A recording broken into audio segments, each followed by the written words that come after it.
साथियों, स्वागत है आपका आपके अपने परिवार भारतवर्ष क्लासेस में।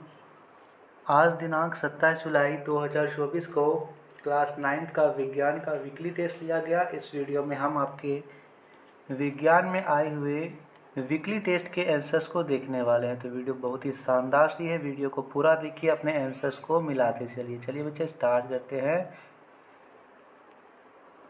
साथियों, आप लोगों ने वीडियो को लाइक नहीं किया तो प्लीज़ वीडियो को लाइक कर दीजिए, अपने अपने दोस्तों को शेयर कर दीजिए।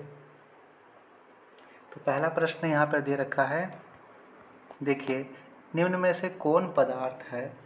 विकल्प दे रखा है स्नेह, घृणा, विचार, घड़ी। पदार्थ की परिभाषा, तो पदार्थ की परिभाषा क्या होती है?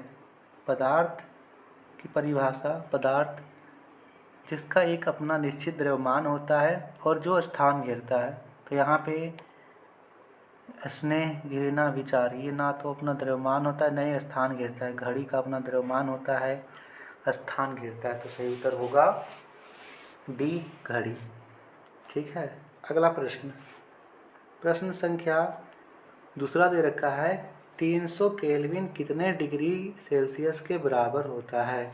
बताना है 300 केल्विन कितने डिग्री सेल्सियस के बराबर होता है। विकल्प दे रखा है 27 degree Celsius, 50 degree Celsius, 30 degree Celsius, 20 degree Celsius. बताइए इसका सही आंसर क्या होगा? तो साथियों देखिए, केल्विन को सेल्सियस में बदलना है तो क्या करेंगे? केल्विन को सेल्सियस में बदलना है तो क्या करेंगे? बिल्कुल सही, उसमें हम यहाँ दे रखा है 300 केल्विन सेल्सियस है, उसे हमें चेंज करना है सेल्सियस में। तो हम क्या करेंगे? बिल्कुल सही, इसमें से माइनस कर देंगे, 273 आएगा 27 डिग्री सेल्सियस। ऑप्शन सी सही है, ऑप्शन ए सही है। दे रखा है तीसरा प्रश्न, शुद्ध जल का क्वथनांक होता है 173 केल्विन, 273 केल्विन, 373 केल्विन या इनमें से कोई नहीं।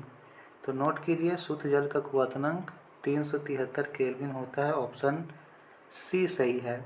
चौथा प्रश्न दे रखा है, बर्फ पानी पर तैरती है क्योंकि इसका घनत्व पानी से अधिक होता है, इसका घनत्व पानी से कम होता है, इसके अंतर आणविक स्थान कम होता है या कोई नहीं। तो देखिए बच्चा, कोई भी चीज़ पानी पे तभी तैरेगी जब उसका घनत्व पानी के घनत्व से कम होगा। तो सही उत्तर होगा बी, इसका घनत्व पानी के घनत्व से कम होता है। पांचवा प्रश्न दे रखा है, गैस का तरल रूपांतरण कहलाता है जमना, फ्रीजिंग, संघनन, कंडक्शन, ऊर्ध्वपातन, सब्लिमेशन, संलयन, फ्यूजन। तो तरल रूपांतरण को हम बोलते हैं संघनन। ऑप्शन बी सही उत्तर है। बिल्कुल साथियों, ऑफिशियल या पेपर है, आप देख सकते हो। किसी तरल का वाष्पीकरण क्वथनांक पर होता है, एक निश्चित ताप क्वथनांक से तापमान, कम तापमान या सभी तापमान। बताइए यहाँ पे सही उत्तर क्या होगा? Boiling point, a fixed temperature, temperature lower than boiling point, और टेम्परेचर। तो यहाँ पर होगा सभी तापमान में। ऑप्शन डी सही होगा। जल एक मिश्रण है, तत्व है, यौगिक है या विलयन है। Water is a mixture, element, compound या फिर विलयन। बताइए, जल का यदि सूत्र पूछे तो क्या होता है? H2O, यही होता है। तो बताइए, इस आधार पर आप बताइए कि जल क्या है? यह एक यौगिक है, कंपाउंड। ऑप्शन सी सही है। जल में चीनी का मिश्रण है समांगी मिश्रण, विषमांगी मिश्रण, ए और बी में से कोई नहीं, ए और बी दोनों। यदि जल में आप चीनी को मिलाओगे तो क्या जल में चीनी में जल मिल जाएगा? बिल्कुल मिल जाएगा। तो यहाँ पे जब मिल जाएगा तो समांगी, और जो ना मिले उसे विषमांगी। तो सही उत्तर होगा ए, समांगी। 9वां प्रश्न, निम्न में से सबसे कम घनत्व किसका है? यानी सबसे ज़्यादा स्थान क्या घेरेगा? पानी, लोहा, रुई, शहद। आपने सुना होगा 1 किलो लोहा और 1 किलो रुई में क्या भारी होगा? तो भारी ना तो रुई होगी ना तो लोहा, लेकिन उसमें जो मात्रा है वो रुई की ज़्यादा होगी, तो यहाँ पे होगा सी रुई, रुई का घनत्व ज़्यादा होगा। वायु गैसों का क्या है? मिश्रण है, तत्व है, यौगिक है या इनमें से कोई नहीं? Air is a mixture of gases, option A सही आंसर होगा। चलिए, बहुत ही शानदार। 10 ऑब्जेक्टिव में से आपका कितना सही हुआ? अब हम करते हैं सब्जेक्टिव प्रश्न को। सब्जेक्टिव प्रश्न यहाँ दे रखा है बहुत ही शानदार तरीके से।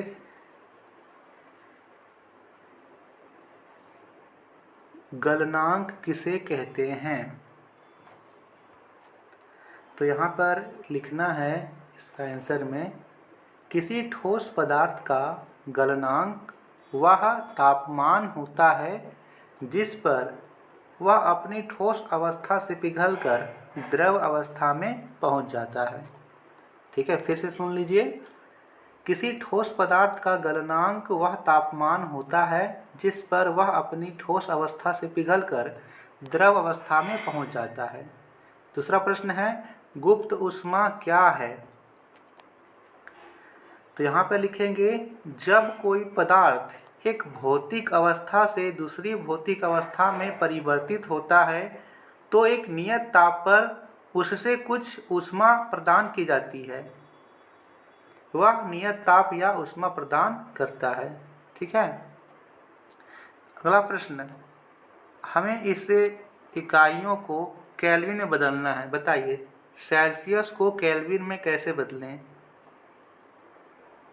तो सेल्सियस को यहाँ पे आपको ध्यान देना है कि 0 डिग्री जो सेल्सियस होता है वो 273 केल्विन के बराबर होता है। ठीक है, जो 0 डिग्री सेल्सियस होता है वो 273 केल्विन के बराबर होता है। तो आप यहाँ दे रखा है 25 डिग्री सेल्सियस, ये कितने केल्विन के बराबर होगा? तो देखिए साथियों, 25 डिग्री सेल्सियस प्लस 273 इसमें जोड़ दीजिएगा तो आएगा 298, तो ये होगा 298 केल्विन का। इसमें 373 डिग्री सेल्सियस है, तो 373 में आप क्या कीजिए, यहाँ पे ऐड कर दिए 273, तो क्या आएगा 646। इस प्रकार से होगा। अगला प्रश्न दे रखा है यहाँ पर, गर्मियों में ठंडे घड़े का जल ठंडा क्यों होता है? तो यहाँ पर रखेंगे, गर्मियों में वायुमंडल में जलवाष्प की कम मात्रा होती है जो वाष्पन की दर को बढ़ा देती है। घड़े में छोटे छोटे छिद्र होते हैं जिनसे पानी धीरे धीरे रिसता रहता है, जो वाष्पन के लिए जल से अधिक ऊष्मा लेता है, जिससे घड़े का पानी ठंडा हो जाता है। ठीक है। चलिए, अगला प्रश्न है, पदार्थ के विभिन्न अवस्थाओं में गुणों में होने वाले 5 अंतर, पदार्थ के विभिन्न अवस्थाओं में गुणों में होने वाले 5 अंतर को लिखिए। तो देखिए, बहुत सारे यहाँ पे अंतर होते हैं, आपको 5 लिखना है। पहला, आकार, गैसों का आकार नहीं होता, इसे किसी भी बर्तन में रखा जा सकता है। दूसरा, संपीड़ितता, गैसों में संपीड़ितता काफ़ी अधिक होती है। विसरण, गैसों में अन्य गैसों का विसरण बहुत तीव्रता से होता है अन्य अवस्थाओं की तुलना में। कणों की स्थिति, गैसों में कणों की स्थिति काफ़ी दूर दूर होती है, ये यहाँ पे आपको लिख देना है। ठीक है, यहाँ पे लिखना है। अगला प्रश्न, तो वाष्पीकरण को प्रभावित करने वाले कारक क्या हैं? तो बताइए, यहाँ पर इसका आंसर क्या होगा? लिखेंगे, सतह क्षेत्र में वृद्धि के साथ वाष्पीकरण बढ़ता है, तापमान में वृद्धि के साथ यह बढ़ता है, और आर्द्रता में कमी के कारण वाष्पीकरण बढ़ता है। तो यहाँ पे 3 हो गए, यहाँ पे सतह क्षेत्र, तापमान और आर्द्रता। ठीक है, ये लिख देंगे। तो यहाँ पर था ये आंसर्स आपके वीकली टेस्ट के लिए। वीडियो पसंद आए तो वीडियो को लाइक कीजिए, शेयर कीजिए। साथ ही आपने अभी तक भारतीय क्लासेस को सब्सक्राइब नहीं किया है तो प्लीज़ सब्सक्राइब कर लीजिए। धन्यवाद।